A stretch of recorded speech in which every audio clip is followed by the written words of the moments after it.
Hi, I'm Ashley with Campbell. Thanks for investing your time to help your community be a great place to live. Before you watch the video, make sure to click the subscribe button so that we can help you make educated decisions as a board member. Good afternoon, everybody. I'm going to share my screen. All right, so my name is Nicole Kurtz. I'm a shareholder at Siegfried Rivera, and I practice community association law, both for condos and HOAs. And in chatting with Ashley and the team at Campbell, we thought, what not a better time to have a webinar summarizing all of these upcoming deadlines that for Florida associations, both condo and HOA, because as you know, over the past few years, there have been so many new changes in the laws and so many new requirements, and deadlines are kind of all over the place and coming upon us very quickly. So we thought, what a better way to do it is to create a summary and a quick webinar to keep everyone on track, make sure that you're aware of all the latest and greatest deadlines, where you need to be headed by the end of this year or the beginning of next year, to the extent you haven't already complied with some of these requirements. So with that being said, we will start. We'll start with condominiums, and then about halfway through, I'll switch over to HOA. So first, let's start with the Corporate Transparency Act. So this is something that was enacted in 2021, but there's a very important deadline coming up at the end of this year, December 31st, 2024. So unless you are exempt, which is very few associations, there's some exemptions.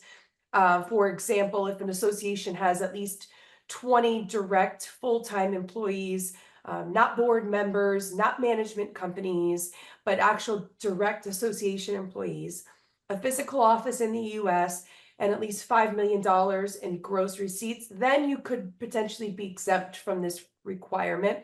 But as it stands now, most associations are required to file a beneficial ownership information report with the Financial Crimes Enforcement Network by the end of this year. And the goal here really is to get more information about beneficial owners of legal entities, including condominium associations, which for community associations would be the directors, because board members are considered the beneficial owners of the association. Certain identifying information must be provided. And I know there's some third-party companies out there who are assisting associations with making sure that there's timely compliance and proper compliance with this requirement. In the meantime, there is the Community Association Institute is challenging the CTA's application to community associations based on the argument that the reporting requirements really are not compatible with community associations and are better suited with other legal entities. But of course, until we have some finality on that challenge, we've got to comply with the law that's in place, which is to provide that beneficial ownership information. And you'll see later on in the slides that also applies to HOAs. All right, another condominium requirement. Last quarter of 2024, remember, board members must have a meeting every quarter.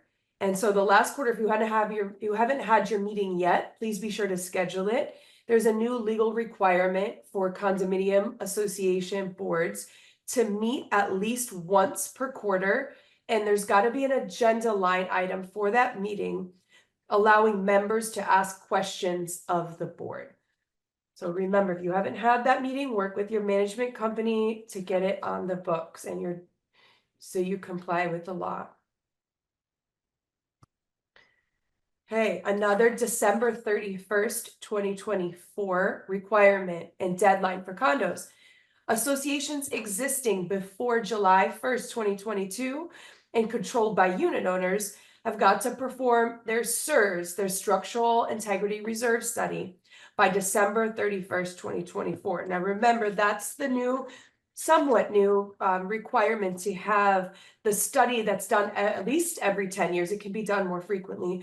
It includes components such as the roof, building structure, fire protection system, plumbing, electrical, waterproofing, for each building that is 3 stories or higher in height. So if you haven't already had your structural integrity reserve study done, please make sure it's done by the end of December 2024. There's also a requirement to provide notice to the division within 45 days of when you've completed that report. And the division actually just updated its website very recently to include a link to submit the reports and confirmation that you've properly notified your owners that the report is completed. So this is another upcoming deadline we need to be aware of. Condominium association. So we've had our structural integrity reserve study on the last slide. Now on this slide, we've got our milestone inspection.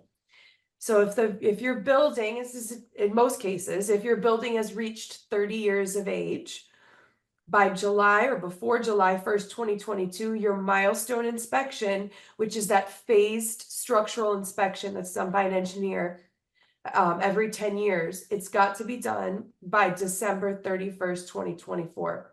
Now, there's some exceptions in certain jurisdictions for coastal condominiums. So for example, I've listed here on the slide that in Miami-Dade County, condominium and co-ops that are 3 stories or higher, built between 83 and 97, and that are located within 3 miles of the coastline must have a milestone inspection by December 31st, 2024. So it's a little bit earlier, but we have to be aware of which jurisdiction you're in, where your building is located. But the general rule for this year, at least, by December 31st of 2024, is if your building has reached 30 years of age before July 1, 2022. Okay, going back to the structural integrity reserve study and budgets. If you are adopting your budget for 2025 this year, you do not have to, you don't have the obligation does not apply.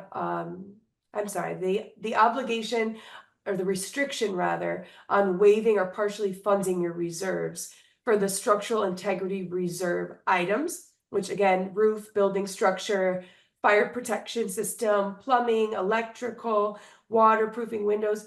All that restriction applies for budgets adopted after December 31st, 2024.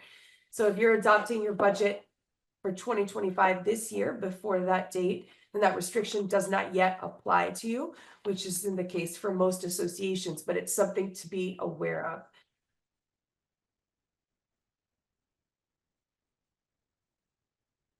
Still with condominiums, and I believe this is the last slide for condos.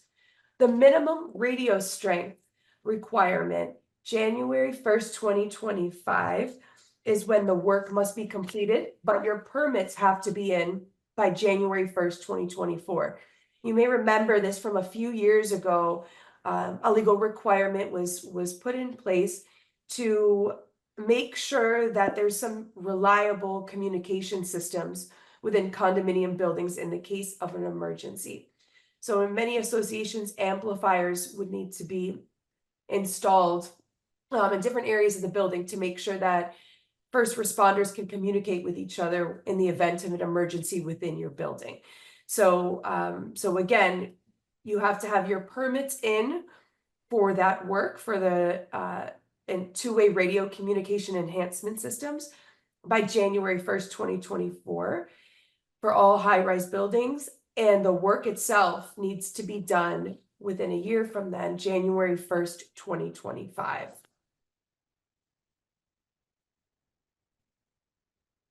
Okay, for homeowners association. So now we are turning to the remainder of the presentation will be for HOAs.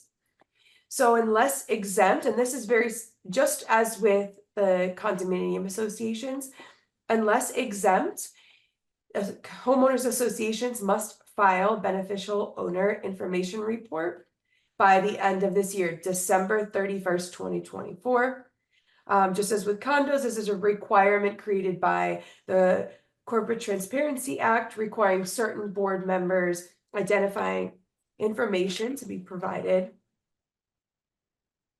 And I know there's third-party companies, I know CSC is one of them that has been helping associations do this. Okay, homeowners associations. Okay, so this one doesn't necessarily have a specific deadline, but I wanted to add it to this webinar today because it was effective July 1st, 2024. And I think you know, in a best case scenario, you'd probably want to comply with this by the start of next year's hurricane season at the latest. And it requires all HOAs, regardless of when you're established, to adopt hurricane protection specifications for all the structures within your community. This includes roof systems, storm shutters, impact-resistant windows. There's a list of and a definition of hurricane protection actually in the statute to guide you. Some associations are, some board members for HOAs rather, are adopting committees and appointing committee members to help with these specifications, to work with engineers to come up with the specifications. The specifications should include color, style, other factors that may be relevant by the engineer or deemed relevant by the board. And as I said, there's no specific, at least listed in the statute, there's no specific deadline, but I would recommend doing it as soon as possible. Okay, this is a deadline that's already passed for homeowners associations. October 1st, 2024. You must provide physical or digital copies of your rules and your covenants to all association members or owners. Or alternatively, you can post on your website and send notice to each owner where they can locate them. So you're either sending them a physical copy, a digital copy, or you're sending them a notice that says, hey, here's where you can find them. The deadline has passed, so if you haven't complied with this, please be sure to send those rules and covenants as soon as possible to your owners. For HOAs, you must also create a website. So we're looking a lot like condos now. For associations with over 100 parcels, you've got to have a website.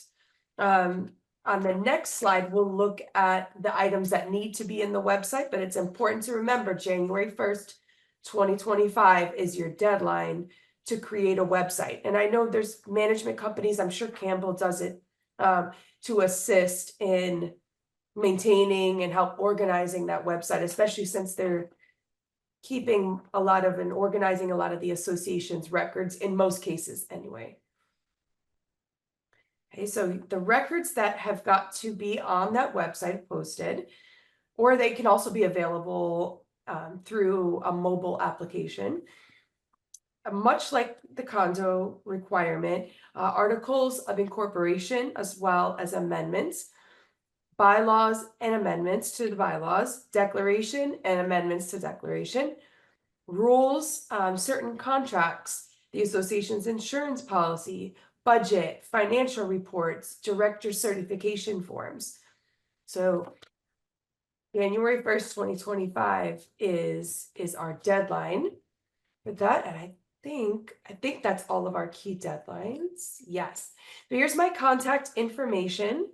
I know Ashley will have Campbell's contact information that I'm sure she'll share with you via email.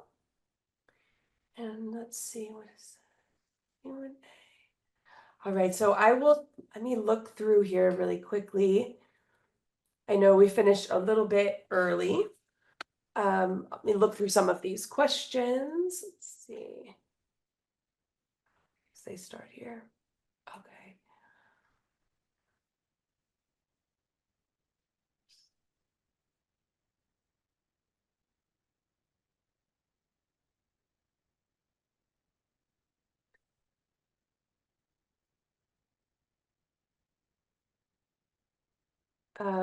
Yes, I don't know, the individual who asked about CSE's website or contact information, if you email me separately, I'll send you their context because I don't have it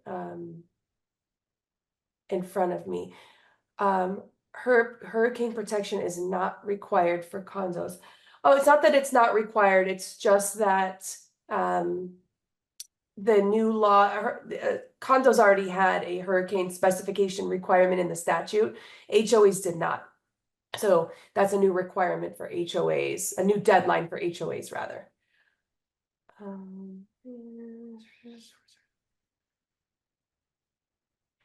Okay, Lillian. Hi, Lillian.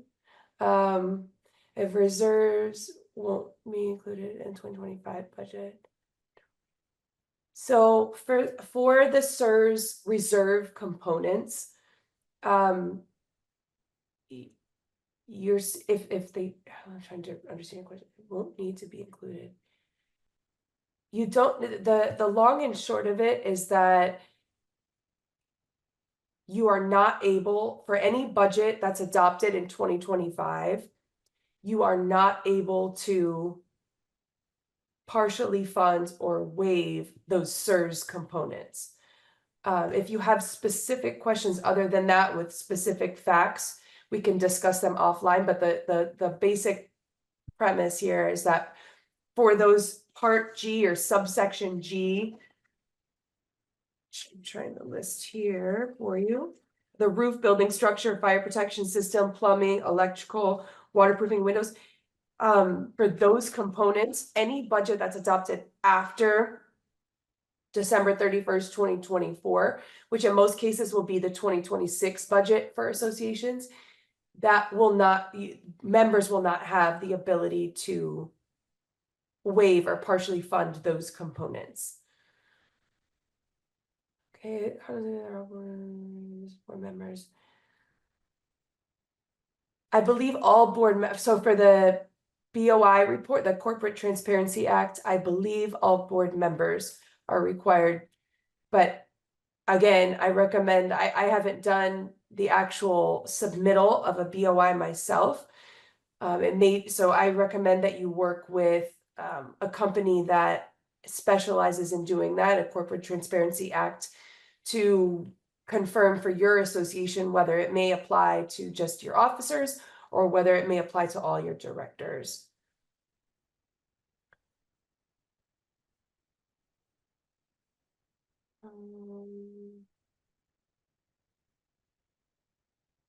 So the websites. The website requirement for HOAs that have at least 100 or more, in excess of 100 parcels, that's a requirement for January 1st for HOAs. Condos already have a website requirement. So the new deadline is just for HOAs.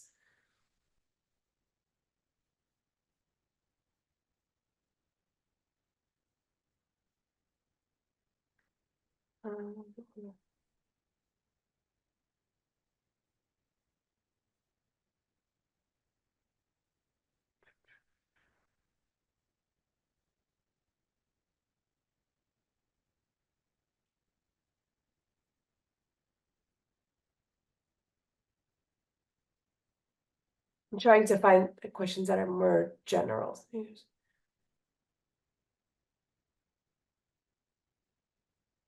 Yes, the information, the presentation, I believe Ashley may have said this at the beginning, but the presentation will be sent out to everyone who participated today.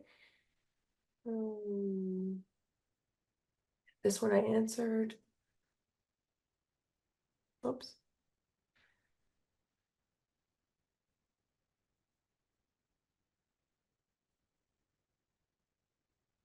Are the rules covered today only for associations with 100+ units? No, I think the only requirement for number of units was for the HOA website, which is 100+ parcels. The remainder of the requirements that we discussed today and the remainder of the deadlines applied to condominiums generally and homeowners associations generally. I think the only one that had a number requirement was the HOA website.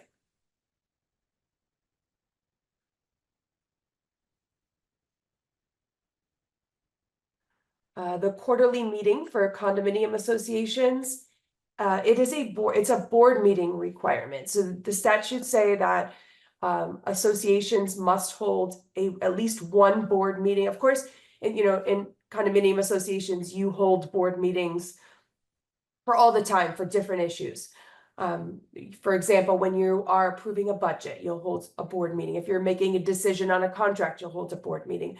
The new requirement is just generally to be sure that the board is meeting at least quarterly in front of the owners, because at any properly noticed board meeting, any properly conducted board meeting, the owners will, with the exception of closed meetings, the owners will have the option to attend and to speak on agenda items.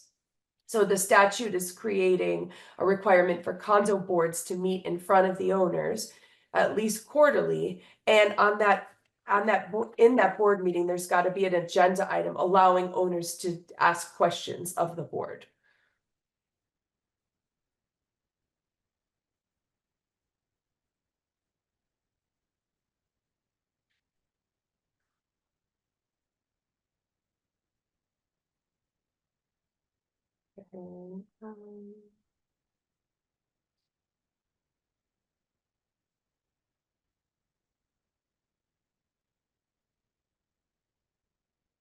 For the two-way communications, how do you determine if it's an issue in your building? Is that you hire an expert to come out and inspect your building. They'll do testing within your building to determine if you need an amplifier or you need multiple amplifiers. Some buildings are fine, and first responders are able to properly communicate with each other without having to do any work. Some other buildings require the installation of amplifiers in different areas of the building. So an engineer would be able to help you with that, or an expert would it be able to help you with that with the fire control and a fire control systems expert.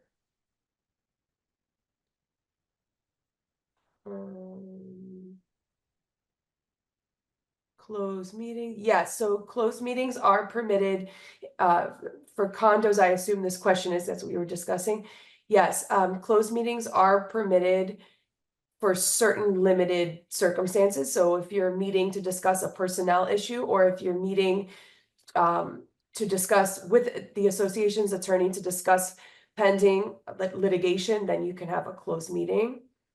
You still have to notice the meeting and you still have to have minutes.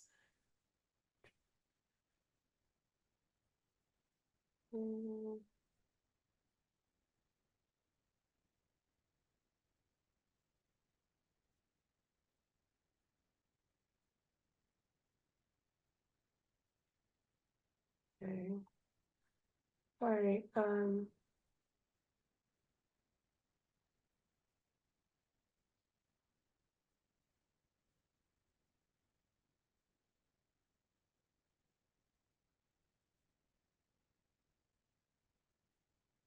Sorry, I'm getting a lot of.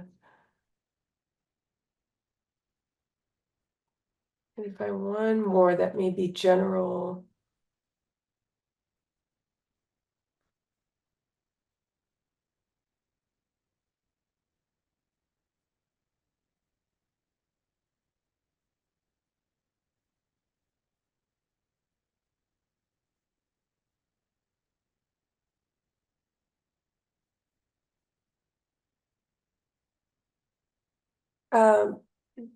I see a question about HOAs and the contracts on the website. I believe it's just a list of the contracts.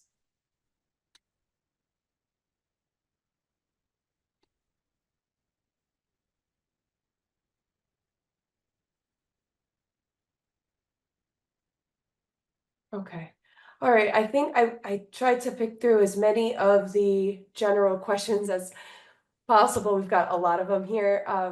I hope that you all found this informative, and it really is important to stay on top of these deadlines that are fast approaching at the end of 2024. And again, if you have any questions, please, that I did not already address, please feel free to email me. My contact information is on the screen.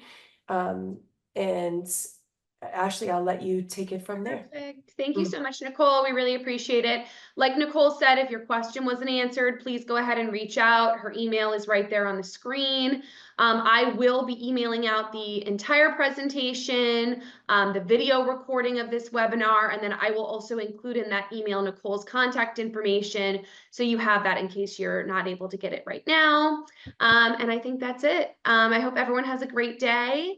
And we will see you at our next webinar. Thank you again, Nicole. We really appreciate it. And everybody have a great day. Bye. Bye. Thanks for watching. For more great educational content, click the subscribe button now.